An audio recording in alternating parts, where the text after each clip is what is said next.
Hello all, welcome to success tree. आप सब लोगों का स्वागत है हमारे वीकली करंट अफेयर क्विज में। आज हम लोग पिछले एक हफ्ते के इंपॉर्टेंट करंट अफेयर्स को डिस्कस करेंगे in the form of MCQs. और मैं उम्मीद करूंगा, आशा करूंगा कि आप लोग उसी तरह से एक्टिवली पार्टिसिपेट करोगे जिस तरह से आप अभी तक के करंट अफेयर क्विज में करते आए हो। तो चलिए सबसे पहले आसान सवाल देखते हैं।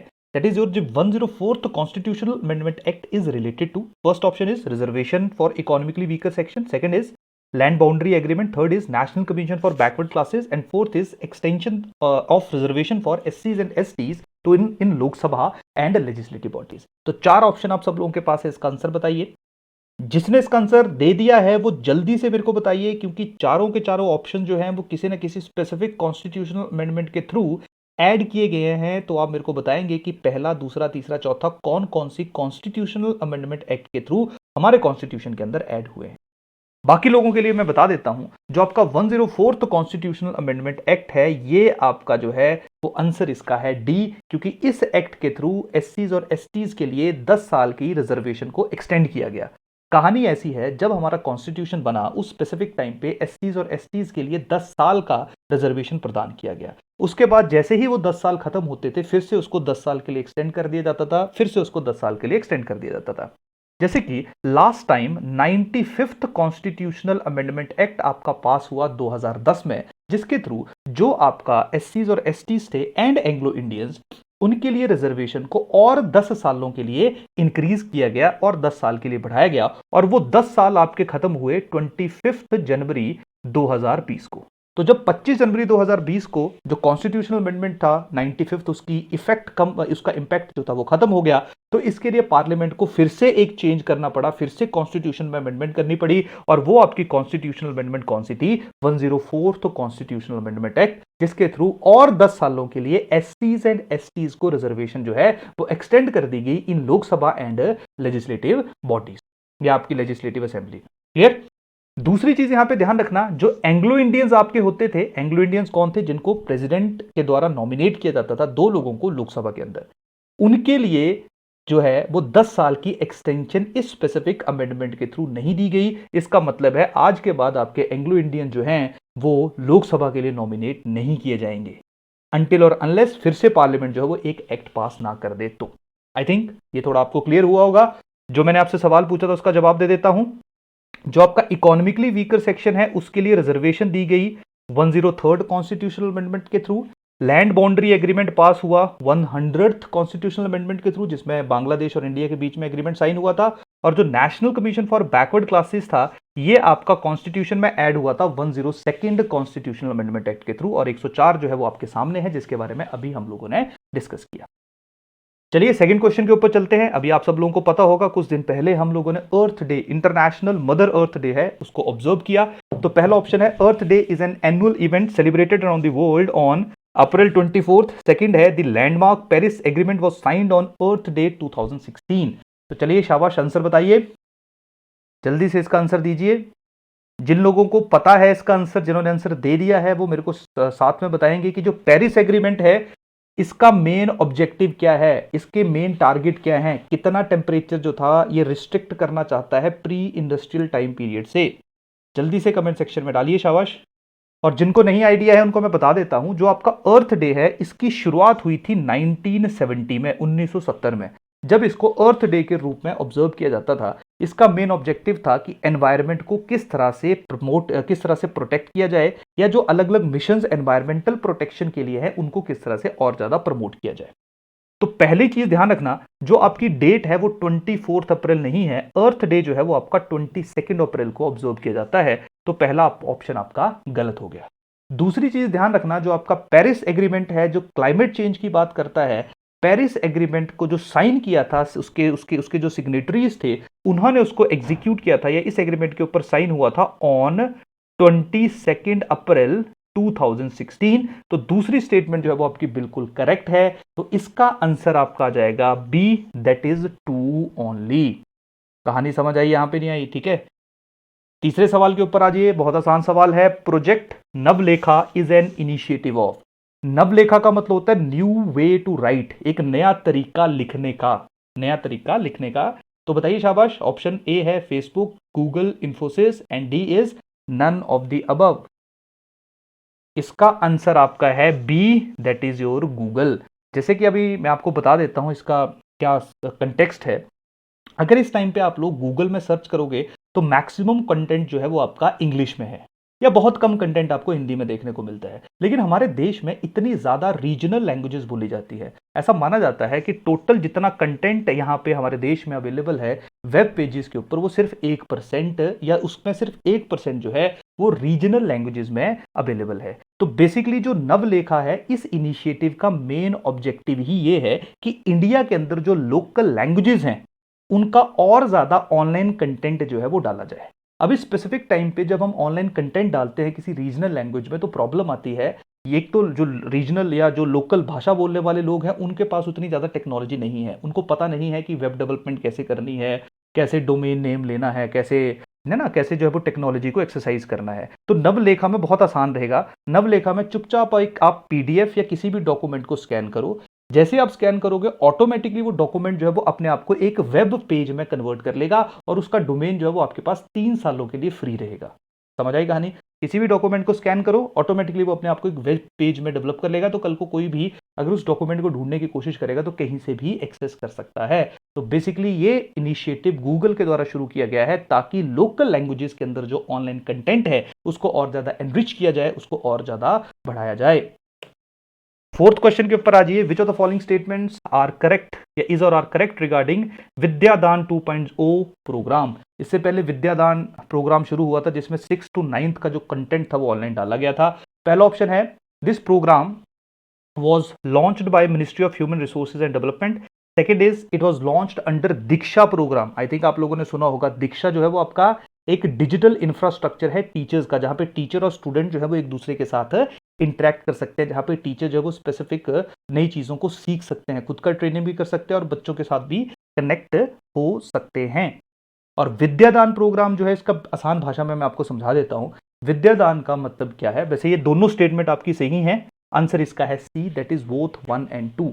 विद्यादान प्रोग्राम जो है उसको लॉन्च करने का उद्देश्य है, जैसे फॉर एग्जांपल अगर कोई टीचर है वो अपना कंटेंट जो है वो ऑनलाइन इस स्पेसिफिक प्लेटफॉर्म के ऊपर जैसे दीक्षा के ऊपर जो वो शेयर कर देता है, अब उस कंटेंट को पूरे देश में कोई भी बच्चा जो है वो एक तरह से रीड कर सकता है और अपने टीचर के साथ जो वो इंटरेक्ट कर सकता है। जो विद्यादान पहले था उसमें जो आपका 6 to 9 का कंटेंट था, इसमें विद्यादान में जो है वो आपका 11, 12 और बड़े जो आपका 11वीं 12वीं या छोटी क्लासेस है उनका कंटेंट भी डाला जाएगा। तो कोई भी टीचर किसी भी भाषा में कंटेंट डाल सकता है और कोई भी बच्चा उस कंटेंट को एक्सेस कर सकता है। तो आसान भाषा में टीचर्स और स्टूडेंट्स के बीच में ऑनलाइन इंटरेक्शन को बढ़ाने के लिए इस स्पेसिफिक जो आपका प्रोग्राम है इसको लॉन्च किया गया। दोनों की दोनों स्टेटमेंट जो है वो आपकी कंप्लीटली करेक्ट हैं।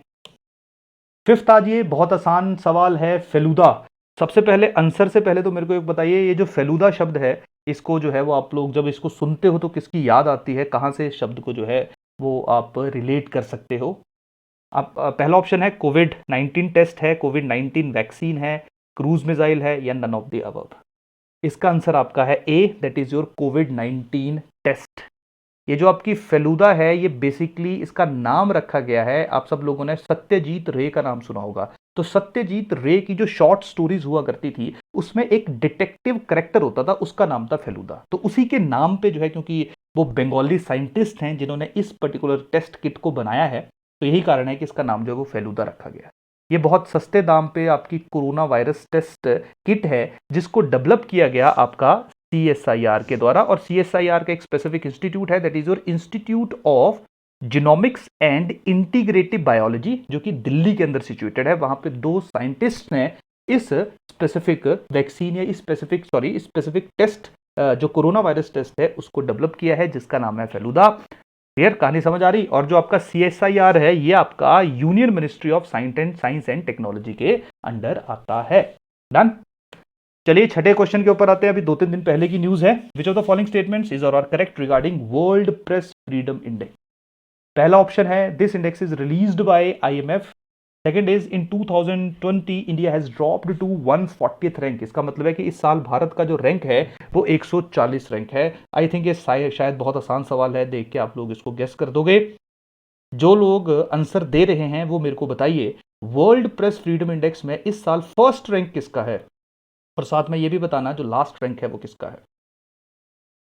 देखिए बता देता हूं,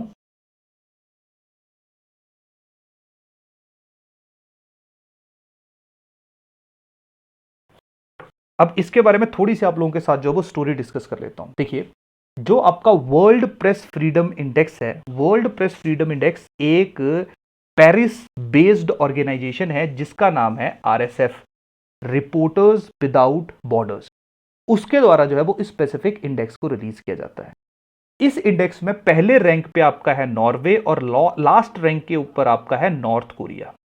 इंडिया की अगर बात की जाए तो इंडिया जो है वो आपकी इस पर ड्रॉप हुई है और इंडिया के 2 पायदान कम हुआ। इंडिया की रैंकिंग 140th नहीं है, इंडिया की रैंकिंग है 142। ये स्पेसिफिक इंडेक्स जो है वो अलग अलग पैरामीटर्स को कंसीडर करता है जब रैंकिंग देता है। जैसे इसमें देखा जाता है कि प्लुरलिज्म कैसा है, मीडिया की इंडिपेंडेंस है या नहीं है, उसके साथ ट्रांसपेरेंसी कैसी है, मीडिया एब्यूज तो नहीं हो रहा है, लेजिस्लेटिव फ्रेमवर्क कैसा है उस स्पेसिफिक देश का जर्नलिस्ट के काम करने के लिए। क्लियर है? तो इस तरह की स्पेसिफिक चीजों को इस इंडेक्स को रिलीज करते हुए देखा जाता है। तो 6th ऑप्शन में पहला भी गलत है, दूसरा भी गलत है, आंसर इसका है D, that is your none of the above. अगले सवाल के ऊपर चलते हैं। सुजलाम सुफलाम जल सिंचाई अभियान is launched by which of the following state. आसान सवाल है, ये आसान मैं बता देता हूँ। ये आपका सुजलाम सुफलाम जल सिंचाई अभियान का मेन उद्देश्य क्या है? ये बेसिकली है एक तरह से आपकी रेन वाटर हार्वेस्टिंग टेक्निक है जिसमें वाटर को कंजर्व किया जाएगा, स्पेशली जब मानसून के द्वारा, क्योंकि हमको पता ही है हमारे देश में मैक्सिमम बारिश जो है वो मानसून के दौरान होती है।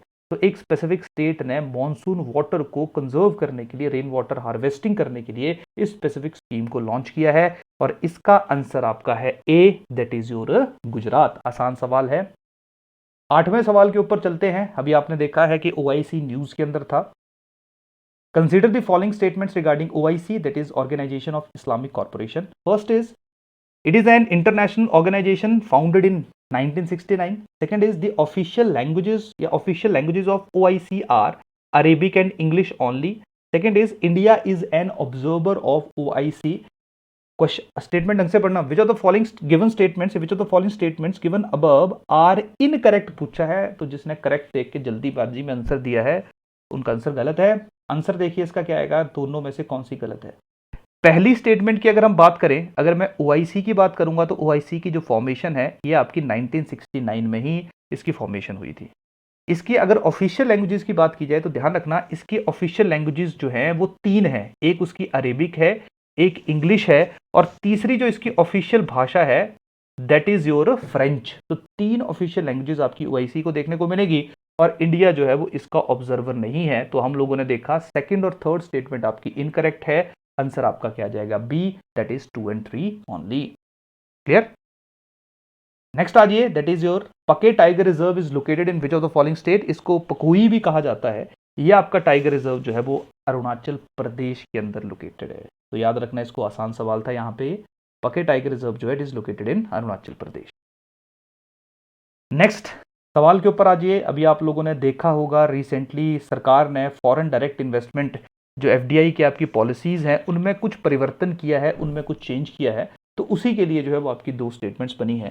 पहला ऑप्शन है a non resident entity can invest in India which is subjected to the FDI policy exceptions. Second is prior government approval is mandatory for FDI from countries which share a land border with India. तो पहला है कि जो आपका NRI है वो India में invest कर सकता है अभी भी, लेकिन अगेन जो सरकार ने जिन चीज़ों के ऊपर इन्वेस्टमेंट को बैन किया है ऑब्वियसली उनके ऊपर नहीं कर पाएगा। और सेकंड स्टेटमेंट है जिनके साथ इंडिया लैंड अपना बॉर्डर जो है वो शेयर कर रहा है वो विदाउट गवर्नमेंट अप्रूवल जो है वो इंडिया के अंदर एफडीआई नहीं कर सकते हैं। ये आप लोगों ने देखा होगा अभी रिसेंटली चाइना के कंटेक्स्ट में स्पेसिफिक पॉलिसी के अंदर जो है वो चेंज किया गया। तो ये दोनों के दोनों स्टेटमेंट जो है वो आपकी बिल्कुल करेक्ट है। तो 10th question answer is C, that is both 1 and 2। उसके बाद आजिए 11th क्वेश्चन के ऊपर। Consider the following statements regarding PM cares fund. इससे पहले आप लोग इसका जवाब दो। आप मेरे को यहाँ पे जो केयर्स है, पीएम केयर्स में जो CARES है इसकी फुल फॉर्म जो है वो जल्दी से बताएंगे कमेंट सेक्शन के अंदर। और देखिए ऑप्शन देखते हैं। पहला है this fund is to exclusively used against कोविड-19 pandemic only. Second is donation to PM cares are recognized as expenditure under the corporate social responsibility, that is CSR. Third is this fund comes under CAG. Which of the above statements are incorrect पूछा है यहाँ पे, ना कि correct पूछा है, तो उसके हिसाब से देना आंसर इसका। देखिए अगर पीएम केयर्स की बात की जाएगी तो पीएम केयर्स या इसका स्पेसिफिक आंसर मैं आपको बता देता हूँ, ठीक है। इसमें जो है वो आपकी फर्स्ट स्टेटमेंट आपकी इनकरेक्ट है, क्योंकि ये किसी भी इमरजेंसी के लिए यूज हो सकता है, सिर्फ कोविड के लिए ही नहीं है। नो डाउट इसको लॉन्च कोविड के टाइम पे किया गया, लेकिन और भी किसी इमरजेंसी के लिए इस स्पेसिफिक फंड को यूज किया जा सकता है। तो पहली स्टेटमेंट गलत है। दूसरी स्टेटमेंट क्या है कि जो पीएम केयर्स के अंदर जो आपका एक्सपेंडिचर होगा वो आपका सीएसआर के अंदर आएगा, कॉर्पोरेट सोशल रिस्पॉन्सिबिलिटी के अंदर आएगा, और जो उसके अंदर डोनेशंस होंगी। और अगली, क्योंकि आप सब लोगों को पता है कि हर एक कॉर्पोरेट या हर एक कंपनी जो है उसको कुछ परसेंट सीएसआर के अंदर जो है वो इन्वेस्ट करना पड़ता है या लगाना पड़ता है, पैसा खर्च करना पड़ता है। तो अब अगर उसने इस स्पेसिफिक फंड में पैसा दे दिया होगा तो वो जो है वो आपका जो है वो उस डोनेशन को रिकॉग्नाइज किया जाएगा सीएसआर के अंदर।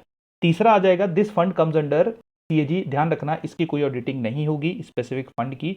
तो पहली और तीसरा ऑप्शन आपका इनकरेक्ट है, आंसर आपका आ जाएगा सी, दैट इज योर 1 एंड 3।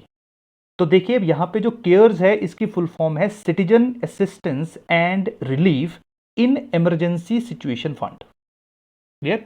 जो आपका केयर्स है इसका फुल फॉर्म है citizen assistance and relief in emergency situation fund, ठीक है। या एस तक आपका सिचुएशन है, फंड जो है वो आपका कंप्लीट कर रहा है यहां पे। तो आंसर इसका आ जाएगा सी। इसके जो एक्स ऑफिशियो चेयरमैन होंगे इस स्पेसिफिक फंड के, वो आपके प्रधानमंत्री हैं, that is your prime minister. इसके अलावा minister of defence, home minister और फाइनेंस मिनिस्टर भी इसके एक्स ऑफिशियो ट्रस्टी होंगे। और सबसे इंपॉर्टेंट चीज क्या है, जो प्रधानमंत्री केयर्स फंड है ये आपकी फॉरेन कंट्री से भी फॉरेन फंड को भी एक्सेप्ट कर सकता है। कहानी समझ आया?